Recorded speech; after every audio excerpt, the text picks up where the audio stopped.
Olá pessoal, eu sou Pedro Brandão, professor de língua portuguesa formado pela PUC do Rio de Janeiro. Começa agora mais uma videoaula do nosso canal Português Papo Cabeça. Em primeiro lugar, inscreva-se no nosso canal para não perder nenhuma das nossas próximas videoaulas e ative o sininho para receber todas as notificações. Essa é a primeira aula efetiva sobre coerência textual, que, como nós dissemos na nossa aula introdutória, é a característica do texto relacionada à possibilidade de se estabelecer um sentido. Trata-se, então, de um atributo que faz com que o texto tenha sentido para o usuário.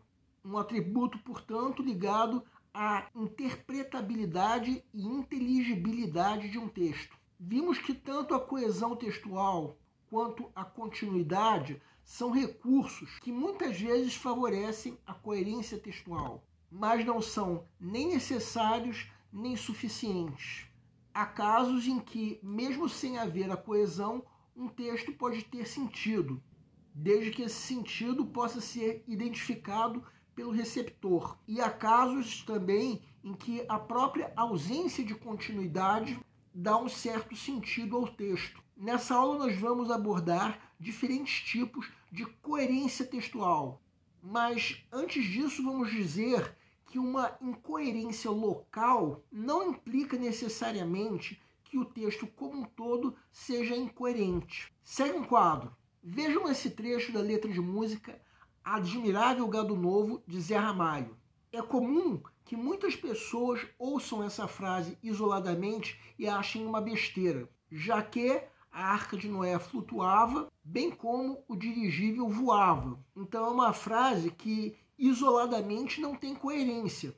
Mas se nós formos ler a letra da música como um todo, veremos que essa frase, na verdade, está em sentido figurado, querendo dizer que o homem não vai muito longe com seus avanços tecnológicos, já que tais avanços ocorrem deixando uma parte da população em estado de opressão.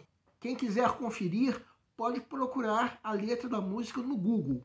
Mas o que estamos querendo mostrar é que uma incoerência local, ou seja, uma frase que não faça sentido dentro de um texto, muitas vezes vem acompanhada de uma coerência global. Ou seja, se lermos o texto como um todo, entenderemos o que se quis dizer com aquela frase. Agora, muitas vezes, o acúmulo de incoerências locais pode tornar o texto como um todo incoerente. Nesse ponto, entram as diversas formas de uma redação, em especial do Enem, perder pontos. Formas essas que nós abordamos até agora em videoaulas voltadas para a redação do Enem. Sendo que o principal assunto dessa videoaula são alguns tipos de coerência textual. O primeiro desses tipos é a coerência semântica, que diz respeito à relação de significados entre os elementos de um texto. Vejam alguns exemplos ao contrário. Na primeira frase, a incoerência está no fato de que, se a mula não tinha cabeça, também não tinha ventas. Na segunda frase, a incoerência está no fato de que o ser vivo, que nós conhecemos como galinha, não pode estar grávida, já que a procriação da espécie ocorre através do ato de se chocar ovos. Na terceira frase, a incoerência está no fato de que a espécie que nós conhecemos como pinguim, embora seja uma ave, não voa.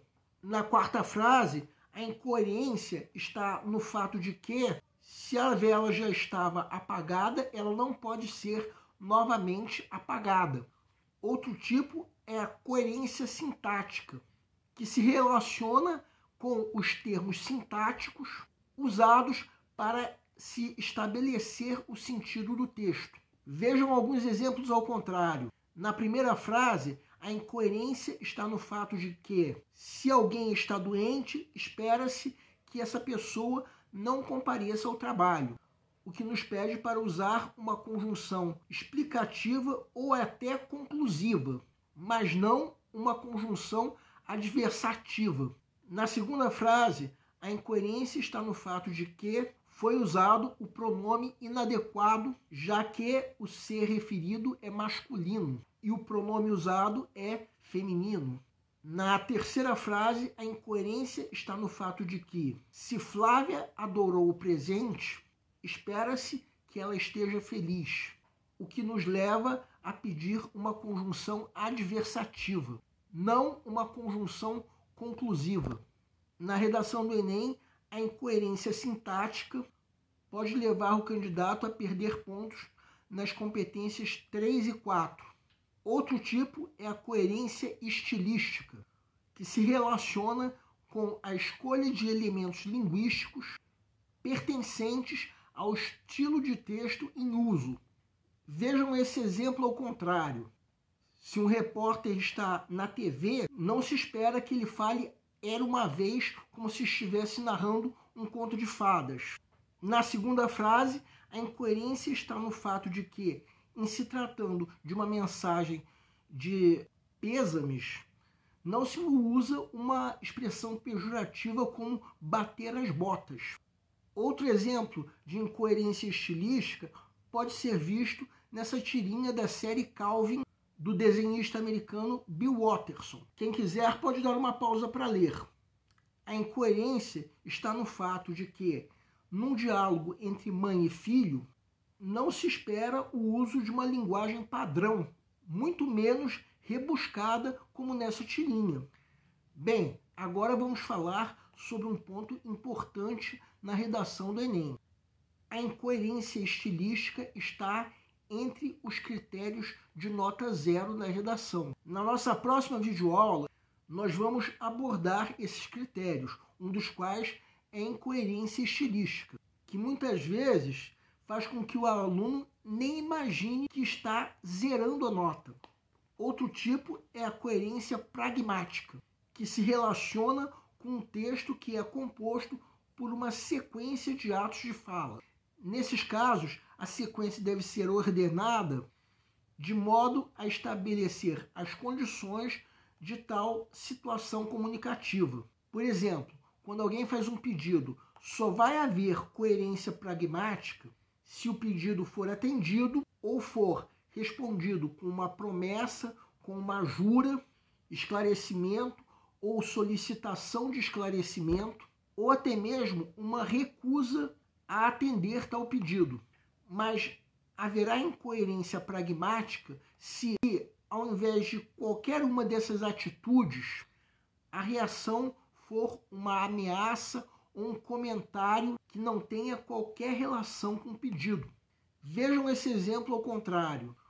Quando alguém pergunta as horas a outra pessoa, não é de se esperar que a reação seja um ato de rispidez. Bem, existem outros tipos de coerência textual, que por enquanto nós não vamos comentar. Vamos só entender uma coisa. Essa divisão de tipos de coerência não pode nos fazer esquecer que a coerência textual resulta de uma ação conjunta de vários fatores. Fatores esses que nós vamos abordar numa das nossas próximas aulas. Já estudamos entre as figuras de sintaxe a chamada silepse, que é a figura de linguagem que consiste em um erro gramatical justificado por motivos ideológicos. Ou, em outras palavras, a figura que faz o texto cometer uma incoerência sintática justificada por uma coerência ideológica. Bem, o assunto de coerência textual, pelo menos por enquanto, fica por aqui. O nosso canal Português Papo Cabeça antigamente se chamava Aprenda a Língua Portuguesa. Cada vez mais nós estaremos focados em vocês, que estão movendo a roda da história para que seja criado um futuro melhor para todos. Então, o nosso foco principal continua sendo os vestibulandos, que terão no nosso canal uma fonte importante de estudo de língua portuguesa, onde nós ensinaremos os recursos da nossa língua para que possam, em primeiro lugar, escrever de forma adequada, entre outros textos, a redação do vestibular. Em segundo lugar, para que possam interpretar textos de forma adequada, não apenas numa prova de vestibular ou concurso, mas também na leitura de textos que ajudarão vocês a se manterem atualizados. Cada vez mais, nós teremos no nosso canal um Papo Cabeça. Ensinaremos nossa língua sim, mas de forma a estimular a inteligência que nasceu dentro de vocês e que precisa ser estimulada. E a missão do nosso canal é melhorar cada vez mais. Então vocês podem usar tanto o nosso e-mail quanto a nossa fanpage do Facebook para fazerem qualquer comentário, elogio, crítica ou ainda reclamação sobre as nossas videoaulas. E vocês também podem usar tanto o nosso e-mail quanto a nossa fanpage para pedirem para esclarecer qualquer dúvida que vocês tenham sobre a matéria. E nós agradecemos a todos vocês que estão assistindo nossas videoaulas. Em especial, nós agradecemos a todos vocês que estão compartilhando nossas videoaulas com outras pessoas. Muito obrigado, porque vocês estão ajudando o nosso canal a ser feito. E nós pedimos ainda que deixem um like. Muito obrigado e aguardem nossa próxima aula.